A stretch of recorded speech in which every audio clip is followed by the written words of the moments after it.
Chirafu. Ai nini mdara ndazonya namo mdara. Tambora mdara. Kwese mfano mandevu. Mareja isikubatika mfano wa zinombomera mushe. Baba, chinyararai. Nyadze eko keshidzi.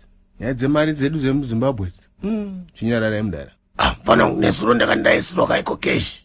Ne girlfriend rangu rere kwa mrewa rere. Ndakaisiro almost 100,000 mfano. Ndapandafara ndapinda ndakutengera vana chichichiri. Nemukadzi zvinhu zvese. Kokudaiso. Ndamandatora madam Pakaipa. Nemwana taudati hande tinomonotenga tumagurusari. Ndapinda mushopu so mfano ndadaiso.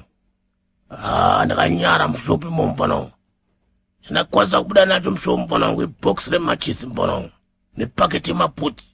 Mdara maiko keshi acho mdara maretsa acho. Again imagine mdara. Apa mamuna madam nemwana mdara paside. Ndakanyara mfano ngemuna nyumwa mulunduka mfano.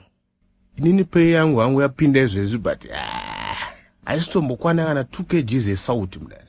Sasa ndautofunga mdara ndautonotenga hangu kanjengu kangu. Nditonomwa mdara. Kanga une nhamo dzese idzi mdara. Zvinhu zvacho zvauda kuti ugare wakadhakwa izvi mdara. Zvakutoda kugara wakadhakwa izvi taurako mfano. Because unofane stress mfano. Mdara, apa malenders anenge achida mari yawo ma-US dollars mdara. Last month ndakatozoita zvokutengesa mubhedha kamdara. Tutorara pasi izvezvi mdara. Kuti ndikwanise kubhadhara rent mdara. Saka mwatotengesa mubhedha. Tutorara pasi mdara. Takatogadzira kunga junior pasi izvezvi. Katori munzira. Zvakaoma mfana. Inini handana data izvezvo mfana wangu. Ndauda tomboapply zvo nes edis. Timonosuka chembere uko. Bozi namwe atichecheudza mfana wangu.